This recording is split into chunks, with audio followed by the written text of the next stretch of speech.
Hi hello friends, welcome to the G K smart circle YouTube channel. ಈಗ ನಾವು ಮೇ 29, 2025ನೇ ಸಾಲಿನ ಪ್ರಮುಖ ಪ್ರಚಲಿತ ಘಟನೆಗಳನ್ನು ಕುರಿತು ಚರ್ಚೆ ಮಾಡೋಣ. ನಿಮಗೆಲ್ಲ ಗೊತ್ತಿರಲಿ, ಪ್ರತಿದಿನ ನಾನು ಕನ್ನಡದ ಪ್ರಜಾವಾಣಿ ಸೇರಿದಂತೆ ಕನ್ನಡದ ಇತರ ಎಲ್ಲ ನ್ಯೂಸ್ ಪೇಪರ್ಗಳು, ಇಂಗ್ಲೀಷ್ನ ದಿ ಹಿಂದೂ ಮತ್ತು ಇಂಗ್ಲೀಷ್ನ ಇತರ ಎಲ್ಲ ನ್ಯೂಸ್ ಪೇಪರ್ಗಳ ಜೊತೆಗೆ ಕೇಂದ್ರ ಸರ್ಕಾರ ಪ್ರತಿದಿನ ಅಪ್ಡೇಟ್ ಮಾಡ್ತಕ್ಕಂಥ PIB ನ್ಯೂಸ್ ಪೇಪರ್ಗಳ ಪ್ರಮುಖ ಪ್ರಚಲಿತ ಘಟನೆಗಳನ್ನು ನಿಮ್ಮ ಮುಂದೆ ತರ್ತಾ ಇರ್ತೀನಿ. ಹಾಗಾದರೆ ಇವತ್ತಿನ ಕ್ವಶ್ಚನ್ ನಂಬರ್ 1 ಏನಿದೆ ಅಂತ ನೋಡೋಣ ಬನ್ನಿ. ಗಮನಿಸಿ, ಒಂದನೇ ಕ್ವಶನ್, 2026ರ ಏಷ್ಯನ್ ವೆಟ್ ಲಿಫ್ಟಿಂಗ್ ಚಾಂಪಿಯನ್ಶಿಪ್ಪನ್ನು ಕೆಳಗಿನ ಯಾವ ಭಾರತೀಯ ನಗರ ಆಯೋಜಿಸಲಿದೆ? ಸರಿಯಾಗಿರತಕ್ಕಂಥ ಉತ್ತರ ಅಹಮದಾಬಾದ್. ಆಪ್ಷನ್ ನಂಬರ್ 1 ಸರಿಯಾಗಿದೆ. ಸೊ ಎಕ್ಸಾಮ್ನ ಪಾಯಿಂಟ್ ಆಫ್ ವ್ಯೂವಿಂದ ತುಂಬಾ ಇಂಪಾರ್ಟೆಂಟ್ ಆಗುತ್ತೆ ಈ ಒಂದು ಕ್ವಶನ್ನ. ಹೆಚ್ಚಿನ ಡೀಟೇಲ್ಸನ್ನು ಗಮನಿಸಬಹುದು. Ahmedabad to host Asian vet lifting championship from April 1 to 10. Okay, ಹೆಚ್ಚಿನ ಡೀಟೇಲ್ಸ್ ಏನಿದೆ ನ್ಯೂಸ್ ಪೇಪರಲ್ಲಿ ಅಂತ ನೋಡೋಣ. ಗಮನಿಸಿ, ಗುಜರಾತಿನ ಅತಿದೊಡ್ಡ ನಗರವಾದ ಅಹಮದಾಬಾದ್ ಏನಿದೆ, 2026ರ ಏಪ್ರಿಲ್ 1ರಿಂದ 10ರವರೆಗೆ ನಡೆಯಲಿರುವ ವಾರ್ಷಿಕ ಏಷ್ಯನ್ ವೆಟ್ ಲಿಫ್ಟಿಂಗ್ ಚಾಂಪಿಯನ್ಶಿಪ್ನ ಮುಂಬರುವ ಅಂದರೆ 2026ರ ಆವೃತ್ತಿಯನ್ನು ಆಯೋಜಿಸಲಿದೆ. ಇದನ್ನು ಏಷ್ಯಾದ ಕ್ರೀಡಾ ಆಡಳಿತ ಮಂಡಳಿಯಾದ Asian vet lifting federation May 27, 2025ರಂದು ಘೋಷಣೆ ಮಾಡಿದೆ. ಹಾಗಾದರೆ 2025ರ ಏಷ್ಯನ್ ವೆಟ್ ಲಿಫ್ಟಿಂಗ್ ಚಾಂಪಿಯನ್ಶಿಪ್ ಚೀನಾದ ಜಿಯಾಂಗ್ಶಾನ್ನಲ್ಲಿ ನಡೆಯಲಿತು. ಓಕೆ, ಭಾರತವು 2ನೇ ಬಾರಿಗೆ ಪ್ರತಿಷ್ಠಿತ ಏಷ್ಯನ್ ವೆಟ್ ಲಿಫ್ಟಿಂಗ್ ಚಾಂಪಿಯನ್ಶಿಪ್ಪನ್ನು ಆಯೋಜಿಸುತ್ತದೆ. 1982ರ ದೆಹಲಿಯಲ್ಲಿ ನಡೆದಂಥ ಏಷ್ಯನ್ ಕ್ರೀಡಾಕೂಟದ ಭಾಗವಾಗಿ ಇದು 1982ರಲ್ಲಿ ಏಷ್ಯನ್ ವೆಟ್ ಲಿಫ್ಟಿಂಗ್ ಚಾಂಪಿಯನ್ಶಿಪ್ಪನ್ನು ಆಯೋಜಿಸಿತ್ತು. ಓಕೆ, ಸೊ ಭಾರತವು ಇದುವರೆಗೂ ಒಂದು ಬಾರಿ ಮಾತ್ರ ಏಷ್ಯನ್ ವೆಟ್ ಲಿಫ್ಟಿಂಗ್ ಚಾಂಪಿಯನ್ಶಿಪ್ಪನ್ನು ಆಯೋಜನೆ ಮಾಡಿತ್ತು. ಇದು 2ನೇ ಬಾರಿಗೆ ಭಾರತ ಆಯೋಜನೆ ಮಾಡಲಿದೆ, ಇದು ನೆನಪಿರಲಿ. ಹಾಗಾದರೆ ಇದೀಗ ನಾವು 2ನೇ ಕ್ವಶನ್ ನೋಡೋಣ. ಗಮನಿಸಿ, ಇತ್ತೀಚೆಗೆ ಅಂದರೆ ಮೇ 2025ರಲ್ಲಿ ಕೆಳಗಿನ ಯಾವ ರಾಜಧಾನಿಯು ರಾಷ್ಟ್ರೀಯ ರೈಲ್ವೆ ಜಾಲದೊಂದಿಗೆ ಸಂಪರ್ಕ ಹೊಂದಿದ ಈಶಾನ್ಯ ರಾಜ್ಯದ 4ನೇ ರಾಜಧಾನಿ ಎಂಬ ಹೆಗ್ಗಳಿಕೆ ಪಡೆದುಕೊಂಡಿದೆ? ಸರಿಯಾದಂಥ ಉತ್ತರ ಐಜ್ವಾಲ್, ಮಿಜೋರಾಂನ ರಾಜಧಾನಿ ಇದು. ಹಾಗಾದರೆ ಸೊ ರಾಷ್ಟ್ರೀಯ ರೈಲ್ವೆ ಜಾಲದೊಂದಿಗೆ ಸಂಪರ್ಕ ಹೊಂದಿದ ಈಶಾನ್ಯದ 4ನೇ ರಾಜಧಾನಿ.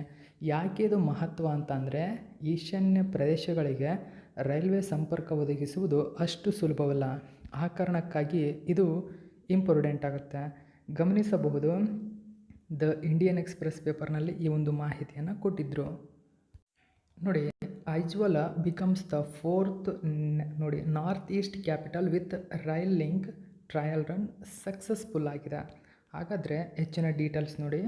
ಮಿಜೋರಾಂನ ರಾಜಧಾನಿಯಾಗಿರ್ತಕ್ಕಂಥ ಐಜ್ವಾಲ್ ರೈಲು ಜಾಲದೊಂದಿಗೆ ಸಂಪರ್ಕ ಹೊಂದಿದ ಈಶಾನ್ಯ ಪ್ರದೇಶದ 4ನೇ ರಾಜಧಾನಿಯಾಗಿದೆ. ಇದು ಭಾರತೀಯ ರೈಲ್ವೆಯ ರಾಷ್ಟ್ರೀಯ ರೈಲು ಜಾಲದೊಂದಿಗೆ ಸಂಪರ್ಕ ಸಾಧಿಸಲು ಅರುಣಾಚಲ ಪ್ರದೇಶದ ಇಟಾನಗರ ಅಂದರೆ ಅಸ್ಸಾಂನ ದಿಸ್ಪುರ, ಅರುಣಾಚಲ ಪ್ರದೇಶದ ಇಟಾನಗರ ಮತ್ತು ನಹರ್ಗಲನ್ನು ಸಂಪರ್ಕಿಸುತ್ತದೆ. ಇದನ್ನು ಗಮನಿಸಬೇಕು.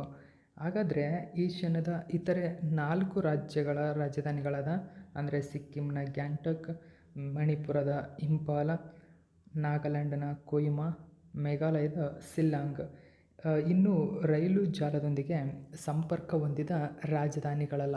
ಗಮನಿಸಬಹುದು, ಆ ರಾಜ್ಯದ ರಾಜಧಾನಿನೇ ರೈಲು ಸಂಪರ್ಕದೊಂದಿಗೆ ಸಂಪರ್ಕ ಹೊಂದಿಲ್ಲ ಅಂದರೆ ಎಷ್ಟು ಕಷ್ಟ ಎಂಬುದನ್ನು ಗಮನಿಸಬೇಕು. ಇನ್ನು ಇತರೆ ಸ್ಥಳಗಳಿಗೆ ಹೋಲಿಸಿದರೆ ಇನ್ನೂ ಎಷ್ಟು ಕಷ್ಟ.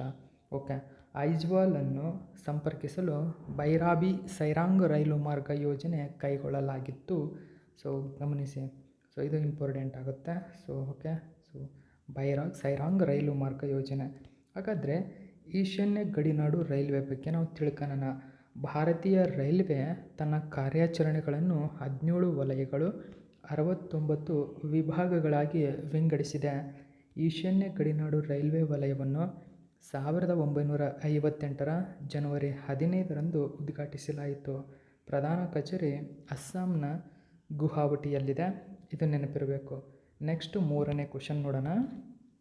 ಇತ್ತೀಚೆಗೆ ಭಾರತ ಸರ್ಕಾರವು ಭಾರತದ 5ನೇ ತಲೆಮಾರಿನ ನೋಡಿ, 5ನೇ ತಲೆಮಾರಿನ ಯುದ್ಧ ವಿಮಾನವನ್ನು ನಿರ್ಮಿಸಲು AMCAಗೆ ಅನುಮೋದನೆ ನೀಡಿದೆ. ಸೊ AMCAನ ವಿಸ್ತೃತ ರೂಪವನ್ನು ತಿಳಿಸ್ಕೊಡ್ತೀನಿ. ಸೊ ಅಂದರೆ 5ನೇ ತಲೆಮಾರಿನ ಯುದ್ಧ ವಿಮಾನದ ಹೆಸರೇ AMCA.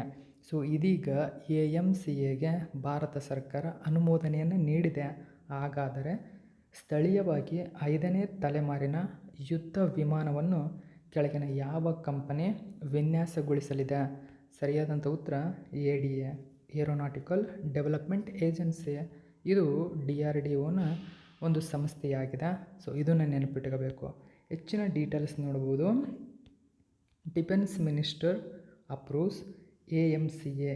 ನೋಡಿ, AMCA fighter jet execution model through industry tie up. Okay, ಇಂಡಸ್ಟ್ರಿಯೊಂದಿಗೆ ಇದೀಗ ಒಪ್ಪಂದ ಮಾಡಿಕೊಂಡಿದೆ. ಗಮನಿಸಬಹುದು ನೀವು. ಭಾರತದ 5ನೇ ತಲೆಮಾರಿನ ಯುದ್ಧ ವಿಮಾನವನ್ನು ನಿರ್ಮಿಸುವ ಗುರಿಯನ್ನು ಹೊಂದಿರುವ advanced medium combat aircraft programme ವಿಸ್ತೃತ ರೂಪ, ಇದು ನೆನಪಿರಬೇಕು. ಈ ಪ್ರೋಗ್ರಾಮ್ ಎಕ್ಸಿಕ್ಯೂಷನ್ ಮಾದರಿಯನ್ನು ರಕ್ಷಣಾ ಸಚಿವ ರಾಜನಾಥ್ ಸಿಂಗ್ ಅನುಮೋದಿಸಿದ್ದಾರೆ. ಓಕೆ, AMCAನ ವಿಸ್ತೃತ ರೂಪ ಏನು ಅಂತ ಕೇಳಬಹುದು. ಸೊ ಇದು ನೆನಪಿರಲಿ ನಿಮಗೆ. ಮಾರ್ಚ್ 2024ರಲ್ಲಿ ಪ್ರಧಾನಿ ನರೇಂದ್ರ ಮೋದಿ ಅವರ ಅಧ್ಯಕ್ಷತೆಯಲ್ಲಿ ನಡೆದಂತಹ ಭದ್ರತೆ ಕುರಿತ ಕೇಂದ್ರ ಸಂಪುಟ ಸಮಿತಿಯು AMCAಯ ವಿನ್ಯಾಸ ಮತ್ತು ಅಭಿವೃದ್ಧಿಗೆ ಅನುಮೋದನೆಯನ್ನು ನೀಡಿದೆ. ಹಾಗಾದರೆ ಭಾರತೀಯ ವಾಯುಪಡೆಯ ಅತ್ಯಂತ ಮುಂದುವರೆದ ಯುದ್ಧ ವಿಮಾನವೆಂದರೆ ಅದು ಪ್ರಸ್ತುತ ರಫೇಲ್. ಇದು ಫ್ರಾನ್ಸ್ನ ಡಸಾಲ್ಟ್ ಏವಿಯೇಷನ್ನ 4.5 ತಲೆಮಾರಿನ ಯುದ್ಧ ವಿಮಾನವಾಗಿದೆ.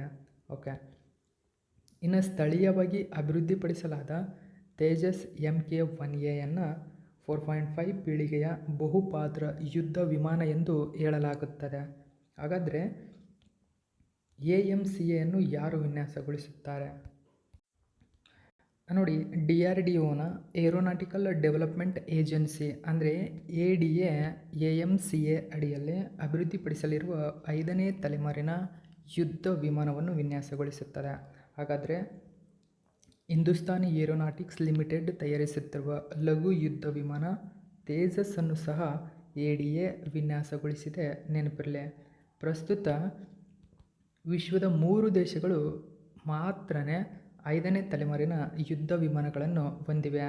ಅದರಲ್ಲಿ ಅಮೆರಿಕ ಸಂಯುಕ್ತ ಸಂಸ್ಥಾನವು F-22 ರಾಫ್ಟರ್ ಆಗಿರ್ಬೋದು, F-35 ಲೈಟ್ನಿಂಗ್ ಸೆಕೆಂಡ್ ಈ ಯುದ್ಧ ವಿಮಾನಗಳನ್ನು ಹೊಂದಿದ್ದು, ಇವುಗಳನ್ನು ಅಮೆರಿಕ ಸಂಯುಕ್ತ ಸಂಸ್ಥಾನದ ಲಾಕ್ಹೀಡ್ ಮಾರ್ಟಿನ್ ಅಭಿವೃದ್ಧಿಪಡಿಸಿದೆ. ಓಕೆ, ಇನ್ನು ಚೀನಾ ದೇಶದ ಚೆಂಗ್ಡು ಏರೋಸ್ಪೇಸ್ ಕಾರ್ಪೊರೇಷನ್ ತಯಾರಿಸಿದ J-20 ಮೈಟಿ ಡ್ರ್ಯಾಗನ್ ಅನ್ನು ಹೊಂದಿದೆ. ಅದು J-50-35 ವಿಮಾನವನ್ನು ಸಹ ಅಭಿವೃದ್ಧಿಪಡಿಸುತ್ತಿದೆ. ಇನ್ನು ರಷ್ಯಾದ ಸುಖೋಯ್ ವಿನ್ಯಾಸ ಬ್ಯೂರೋ ಅಭಿವೃದ್ಧಿಪಡಿಸಿದ ಸುಖೋಯ್ 57 ಅನ್ನು ಹೊಂದಿದೆ. ಇವು 5ನೇ ತಲೆಮಾರಿನ ಯುದ್ಧ ವಿಮಾನಗಳಾಗಿವೆ. ನೆನಪಿರಲಿ. ಇನ್ನು ನಾವು 4ನೇ ಕ್ವಶನ್ ನೋಡೋಣ. ಇತ್ತೀಚೆಗೆ ಮೇ 2025ರಲ್ಲಿ ಆಂತರಿಕ ವ್ಯಾಪಾರ ಮತ್ತು ಹೂಡಿಕೆ ಉತ್ತೇಜನ ಇಲಾಖೆ ಅಂದರೆ DPIIT ಬಿಡುಗಡೆ ಮಾಡಿದ ವರದಿಯ ಪ್ರಕಾರ 2024-25ರಲ್ಲಿ ಒಟ್ಟು ವಿದೇಶಿ ನೇರ ಹೂಡಿಕೆ ಎಷ್ಟು? ನೋಡಿ, ತುಂಬಾ ಇಂಪಾರ್ಟೆಂಟ್ ಆಗುತ್ತೆ. ಇದಕ್ಕೆ ಸರಿಯಾಗಿರ್ತಕ್ಕಂಥ ಉತ್ತರ ಆಪ್ಷನ್ ನಂಬರ್ 3ಯನ್ನು ಗಮನಿಸಿ, $81.04 ಬಿಲಿಯನ್ ಆಗಿದೆ. ಸೊ DPIITಯ ಯಾವುದೇ ಮಾಹಿತಿ ಆಗಿದ್ದರೂ ಇಂಪಾರ್ಟೆಂಟು. ಸೊ ಈ ಒಂದು ಮಾಹಿತಿಯನ್ನು PIB ನ್ಯೂಸ್ ಪೇಪರಲ್ಲಿ ಕೊಟ್ಟಿದ್ದರು. ಓಕೆ, ಸೊ PIB ನ್ಯೂಸ್ನ ಮಾಹಿತಿ ತುಂಬಾ ಇಂಪಾರ್ಟೆಂಟ್. ಯಾಕಂದರೆ ಕೇಂದ್ರ ಸರ್ಕಾರ ಡೈರೆಕ್ಟಾಗಿ ಇದನ್ನು ಅಪ್ಡೇಟ್ ಕೊಡ್ತಾ ಇರುತ್ತೆ. ಓಕೆ, ಹೆಚ್ಚಿನ ಡೀಟೇಲ್ಸ್ ನೋಡಿ. ಓಕೆ, DPIIT ಪ್ರಕಾರ 2024-25ರಲ್ಲಿ ಟೋಟಲ್ FDI ಎಷ್ಟಂದರೆ 81.04 ಶತಕೋಟಿ ಆಗಿದ್ದು, ಸೊ 2023-24ರಲ್ಲಿ 71.28 ಶತಕೋಟಿ ಇತ್ತು. ಇದಕ್ಕೆ ಹೋಲಿಸಿದರೆ 14% ಬೆಳವಣಿಗೆಯನ್ನು ದಾಖಲಿಸಿದೆ. ಓಕೆ, ಸೊ ಬೆಳವಣಿಗೆ ಆಗಿದ್ದು ಎಕ್ಸಾಮ್ಗೆ ಇಂಪಾರ್ಟೆಂಟ್ ಆಗುತ್ತೆ. ಹಾಗಾದರೆ 2024-25ರಲ್ಲಿ ಸ್ವೀಕರಿಸಿದ FDIನ ವಿವರ ಈ ಕೆಳಕಂಡಂತಿದೆ. ನೋಡಿ, ಷೇರು ಹೂಡಿಕೆ 51.4 ಬಿಲಿಯನ್ ಆಗಿದೆ. ಮರು ಹೂಡಿಕೆ 23.5 ಬಿಲಿಯನ್ ಆಗಿದೆ. ಇನ್ನು ಬಂಡವಾಳ ಒಳಹರಿವಿನ ಇತರೆ ರೂಪಗಳು $6.5 ಬಿಲಿಯನ್ ಆಗಿದೆ. ಇನ್ನು 2024-25ರಲ್ಲಿ ಯಾವ ವಲಯವು ಗರಿಷ್ಠ ವಿದೇಶಿ ನೇರ ಹೂಡಿಕೆಯನ್ನು ಪಡೆದುಕೊಂಡಿದೆ ಅಂತ ಕೇಳಿದರೆ ಸೇವಾ ವಲಯ, service sector. Okay, FDI equity ಹೂಡಿಕೆಯಲ್ಲೇ ಮುಂಚೂಣಿಯಲ್ಲಿದೆ ಸೇವಾ ವಲಯ. ಅಂದರೆ 2024-25ರಲ್ಲಿ ಇದು ಗರಿಷ್ಠ ಈಕ್ವಿಟಿ ಹೂಡಿಕೆ ಮಾಡಿಕೊಂಡಿದೆ. ನಂತರ ಸ್ಥಾನದಲ್ಲಿ ಕಂಪ್ಯೂಟರ್ ಹಾರ್ಡ್ವೇರ್ ವ್ಯಾಪಾರ.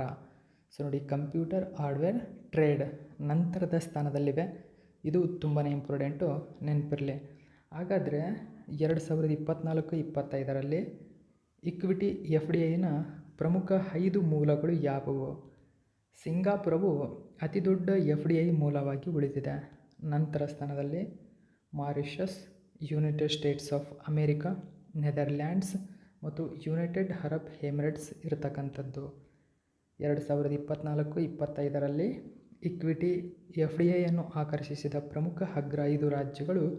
ಮಹಾರಾಷ್ಟ್ರ ಅಗ್ರಸ್ಥಾನದಲ್ಲಿದೆ. ನೋಡಿ, ಮಹಾರಾಷ್ಟ್ರ ಅಗ್ರಸ್ಥಾನದಲ್ಲಿದೆ.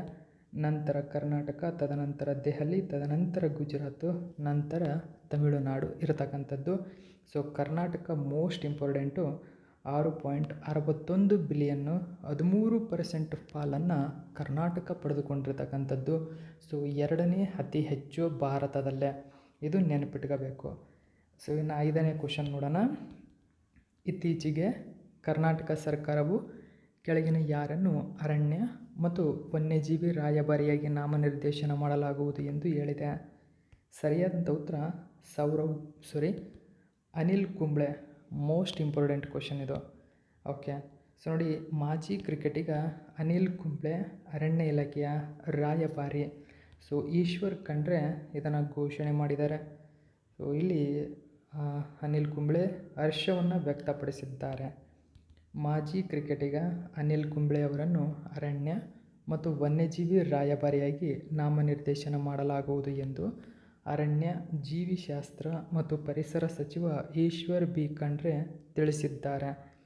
ಈ ಹಿಂದೆ ಕರ್ನಾಟಕ ವನ್ಯಜೀವಿ ಮಂಡಳಿಯ ಉಪಾಧ್ಯಕ್ಷರಾಗಿ ಸೇವೆ ಸಲ್ಲಿಸಿದ್ದ ಅನಿಲ್ ಕುಂಬ್ಳೆ ವಿಶ್ವದಾದ್ಯಂತ ಖ್ಯಾತಿ ಹೊಂದಿದ್ದು, ಅರಣ್ಯ ಸಂರಕ್ಷಣೆ, ಅರಣ್ಯ ಅಭಿವೃದ್ಧಿ, ಮರಗಳ ಸಂರಕ್ಷಣೆ ಮತ್ತು ವನ್ಯಜೀವಿ ಸಂರಕ್ಷಣೆ ಕುರಿತು ಸಾರ್ವಜನಿಕರಲ್ಲಿ ಜಾಗೃತಿ ಮೂಡಿಸಲು ನೆರವಾಗುತ್ತಾರೆ. ಓಕೆ, ಇನ್ನು 2023-24-25ನೇ ಸಾಲಿನಲ್ಲಿ 120,975 ಹೆಕ್ಟೇರ್ ಪ್ರದೇಶದಲ್ಲಿ ನೆಡುತೋಪು, 25 ಹೊಸ ವೃಕ್ಷೋದ್ಯಾನ, 35 ದೇವರ ಕಾಡು ನಿರ್ಮಾಣ ಮಾಡಲಾಗಿದೆ. ಕಳೆದ 2 ವರ್ಷದಲ್ಲಿ ಕೃಷಿಕರಿಗೆ ತಮ್ಮ ಜಮೀನಿನಲ್ಲಿ ನಾಟಿ ಮಾಡಲು, ಇತರೆ ಜಮೀನಿನಲ್ಲಿ ನೆಡಲು ಒಟ್ಟಾರೆ 3.70 ಕೋಟಿ ಸಸಿಗಳನ್ನು ವಿತರಣೆ ಮಾಡಲಾಗಿದೆ ಎಂದು ವಿವರಿಸಿದ್ದಾರೆ. ಓಕೆ, ನೆಕ್ಸ್ಟ್ 6ನೇ ಕ್ವಶನ್ ನೋಡಿ. ವಿಶ್ವಸಂಸ್ಥೆಯ ಶಾಂತಿ ಪಾಲಕರ ಅಂತಾರಾಷ್ಟ್ರೀಯ ದಿನದಂದು 2025ರ ಮರಣೋತ್ತರವಾಗಿ ಭಾರತೀಯ ಎಷ್ಟು ಶಾಂತಿ ಪಾಲಕರನ್ನು ಗೌರವಿಸಲಾಗುವುದು? ಸರಿಯಾದಂಥ ಉತ್ತರ ಆಪ್ಷನ್ ನಂಬರ್ 2, 2. ಓಕೆ, ಡೀಟೇಲ್ಸನ್ನು ತಿಳ್ಕೊಳ್ಳೋಣ. ನ್ಯೂಸ್ ಪೇಪರಲ್ಲಿ ಮಾಹಿತಿಯನ್ನು ಕೊಟ್ಟಿದ್ದರು, ಗಮನಿಸಿ. 2 Indian peacekeepers to be honoured posthumously on international day on UN peacekeepers. Okay, ಗಮನಿಸಬಹುದು. ಹಾಗಾದರೆ ಆ ಇಬ್ಬರು ವ್ಯಕ್ತಿಗಳು ಯಾರು ಅಂತಂದರೆ ಬ್ರಿಗೇಡಿಯರ್ ಜನರಲ್ ಅಮಿತಾಬ್ ಝಾ ಮತ್ತು ಹವಿಲ್ದಾರ್ ಸಂಜಯ್ ಸಿಂಗ್ ಅಂತ ಕರಿತೀವಿ. ಇವರಿಬ್ಬರಿಗೂ ಮರಣೋತ್ತರವಾಗಿ ಡಾಗ್ ಹ್ಯಾಮರ್ಜೋಲ್ಡ್ ಅಂತ ಕರಿತೀವಿ. ನೋಡಿ, ಈ ಮೆಡಲನ್ನು ನೀಡಿ ಗೌರವಿಸಲಾಗುವುದು ಎಂಬತಕ್ಕಂಥ ಮಾಹಿತಿ ನೀಡಿದೆ. ಓಕೆ, ಇನ್ನು ಈ ಗೌರವವನ್ನು ವಿಶ್ವಸಂಸ್ಥೆಯ ಶಾಂತಿ ಪಾಲಕರ ಅಂತಾರಾಷ್ಟ್ರೀಯ ದಿನದಂದು ಸಮಾರಂಭದಲ್ಲಿ ನೀಡಲಾಗುತ್ತದೆ. ವಿಶ್ವಸಂಸ್ಥೆಯ ಶಾಂತಿ ಪಾಲನಾ ಪಡೆಗೆ ಸಮವಸ್ತ್ರ ಧರಿಸಿದ ಸಿಬ್ಬಂದಿಯನ್ನು ಅತಿ ಹೆಚ್ಚು ಕೊಡುಗೆ ನೀಡಿದ ದೇಶಗಳಲ್ಲಿ ಭಾರತ 4ನೇ ಸ್ಥಾನದಲ್ಲಿದೆ. ಓಕೆ, ಇನ್ನು 7ನೇ ಕ್ವಶನ್ ನೋಡೋಣ. ಕರ್ನಾಟಕದ ಕೆಳಗಿನ ಯಾವ ಸ್ಥಳದಲ್ಲಿ ಭಾರತದ ಮೊಟ್ಟ ಮೊದಲ ಖಾಸಗಿ ಹೆಲಿಕಾಪ್ಟರ್ ಉತ್ಪಾದನಾ ಘಟಕವು ಟಾಟಾ ಅಡ್ವಾನ್ಸ್ಡ್ ಸಿಸ್ಟಮ್ಸ್ ಮತ್ತು ಏರ್ಬಸ್ನ ಸಹಯೋಗದೊಂದಿಗೆ ಸ್ಥಾಪನೆಯಾಗಲಿದೆ. ಸರಿಯಾದಂಥ ಉತ್ತರ ಕೋಲಾರ. ಆಪ್ಷನ್ ನಂಬರ್ 2 ಸರಿಯಾಗಿದೆ. ಗಮನಿಸಬಹುದು, ಕರ್ನಾಟಕದಲ್ಲಿ ಸ್ಥಾಪನೆಯಾಗಲಿದೆ ಟಾಟಾ ಏರ್ಬಸ್ ಹೆಲಿಕಾಪ್ಟರ್ ಉತ್ಪಾದನಾ ಘಟಕ. ಓಕೆ, ಭಾರತದ ಮೊಟ್ಟಮೊದಲ ಖಾಸಗಿ ಹೆಲಿಕಾಪ್ಟರ್ ಉತ್ಪಾದನಾ ಘಟಕವು ಕರ್ನಾಟಕದ ಕೋಲಾರದಲ್ಲಿ ಟಾಟಾ ಅಡ್ವಾನ್ಸ್ಡ್ ಸಿಸ್ಟಮ್ಸ್ ಮತ್ತು ಏರ್ಬಸ್ ಸಹಯೋಗದೊಂದಿಗೆ ಸ್ಥಾಪನೆಯಾಗಲಿದೆ. ಈ ಘಟಕದಲ್ಲಿ ಏರ್ಬಸ್ನ ಜನಪ್ರಿಯ H-125 ಹೆಲಿಕಾಪ್ಟರ್ಗಳನ್ನು ಉತ್ಪಾದಿಸಲಾಗುವುದು. ಇದು ಭಾರತೀಯ ವಾಯುಸೇನೆಗೆ ಮತ್ತು ನೆರೆಯ ದೇಶಗಳಿಗೆ ಪೂರೈಕೆಯಾಗಲಿದೆ. ಆಂಧ್ರ, ಉತ್ತರ ಪ್ರದೇಶ, ಗುಜರಾತ್ ರಾಜ್ಯಗಳ ಪೈಪೋಟಿಯನ್ನು ಮೀರಿ ಕರ್ನಾಟಕ ಈ ಯೋಜನೆಯನ್ನು ತನ್ನದಾಗಿಸಿಕೊಂಡಿದೆ. ಸೊ ಇದು ಇವತ್ತಿನ ಪ್ರಮುಖ ಪ್ರಚಲಿತ ಘಟನೆ. ಇದೇ ತರಹದ ಮಾಹಿತಿಯೊಂದಿಗೆ ಮತ್ತೆ ನಿಮ್ಮನ್ನು ಭೇಟಿ ಆಗ್ತೀನಿ. Thank you so much for watching my video friends.